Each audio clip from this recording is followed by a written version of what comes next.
bonjour à tous. Je suis André Billon, je suis COO de Cibastion, Chief Operating Officer. Qu'est-ce que ça signifie? Ça signifie que je suis celui qui surveille les opérations de Cibastion dans le sens large, globalement, à travers le monde. Ça veut dire le côté client, m'assurer que les clients aient des solutions qui répondent à leurs besoins, aient des consultants qui répondent à leurs besoins, et du côté interne, que la compagnie, les compagnies du conglomérat Cibastion soient staffées, et les partenaires qu'il faut, les relations qu'il faut pour que la structure dans son ensemble puisse délivrer les solutions que demandent nos clients, dont ont besoin nos clients, ou que nous puissions conseiller les clients sur les produits d'avenir, sur la façon de se positionner par rapport au marché, et dans des domaines de cybersécurité, dans le domaine du digital, dans le domaine des infrastructures, et aussi dans le domaine de l'éducation de façon générale. Donc, ce sont les métiers clés de Cibastion. Et le petit dernier que nous sommes en train de créer maintenant, c'est l'assurance. Donc, une fois que tous ces aspects, ces verticaux et ces problématiques sont résolues, il reste un risque résiduel. On a vu qu'il y a des besoins autour de ça. On a vu que ça stoppe les business. Il y a du manque à gagner en termes de performance et de chiffre d'affaires. Donc on a décidé de lancer une petite dernière qui s'occupe de la cyberassurance. C'est un bien grand thème auquel il faudrait plus d'une interview pour répondre. Mais je pense qu'il y a une grosse corrélation du sens que ce que cyber signifie, cybersécurité, et ce que l'entreprise qu'on conseille ou le gouvernement qu'on conseille en fait.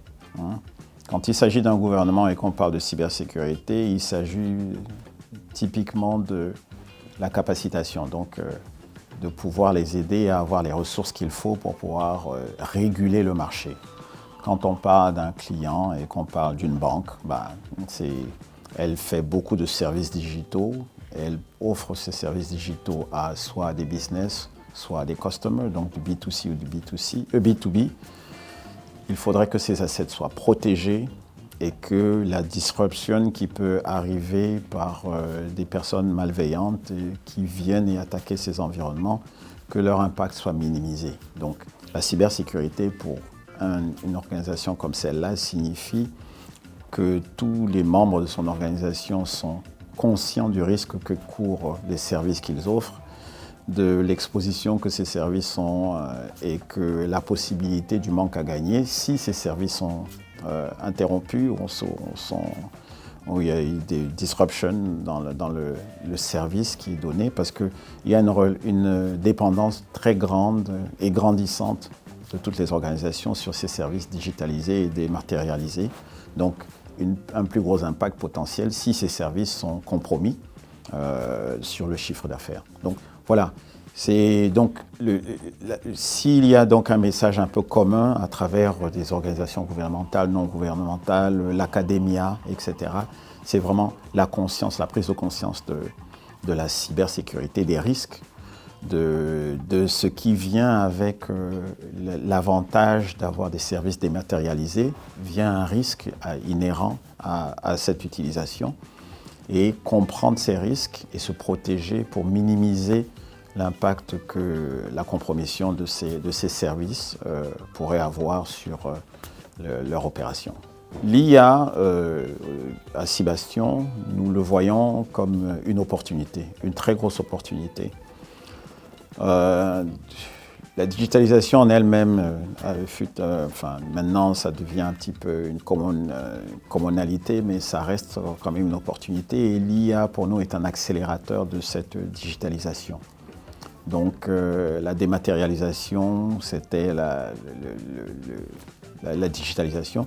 Et ici, c'est la déhumanisation un peu de cette accélération que l'IA apporte. Donc l'automation d'un certain nombre d'activités qui étaient faites par l'humain, qui peuvent être maintenant faites beaucoup plus rapidement et de façon beaucoup plus efficiente par l'IA.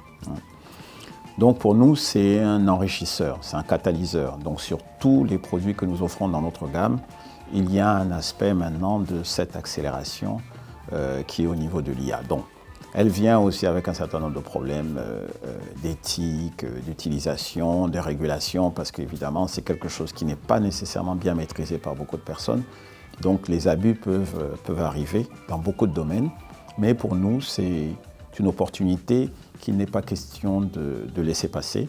Donc nous l'avons déjà en research et développement et dans tous nos produits, déjà un aspect IA qui permet de renforcer notre gamme de produits et de services. Si on embrasse la digitalisation, la cybersécurité est un risque inhérent à la digitalisation. Les deux ne peuvent pas être décorrélés. On ne peut pas prendre l'avantage de la dématérialisation, de la digitalisation, sans prendre conscience des risques qui viennent avec. Pour moi, les deux sont absolument liés. Donc si on veut rester à l'âge de la pierre et continuer à casser et faire un business en casser des pierres, il n'y a aucun problème. Mais dès lors que même ces pierres, on veut les vendre et on les vend en ligne, ça veut dire qu'il y a une présence digitale. Dès qu'il y a une présence digitale, il y a un risque qui vient avec. Donc c'est cette prise de conscience qui demeure et qui, comme je dis, est inhérente. Et le plus tôt on en prend conscience et les impacts que cela peut avoir sur le business, le mieux ce sera. Parce que ce n'est pas un risque qui partira. Voilà, c'est ce que je dirais et c'est le message qu'on répète à nos clients. Donc l'awareness interne, prise conscience et toutes les parties de la compagnie qui peuvent potentiellement être des risques, parce que les risques viennent de n'importe quelle partie de l'organisation. Toutes ces personnes doivent être conscientes du risque que l'exposition qu'ils sont capables d'apporter par le manque de connaissances et le manque de best practice dans l'utilisation de ces outils.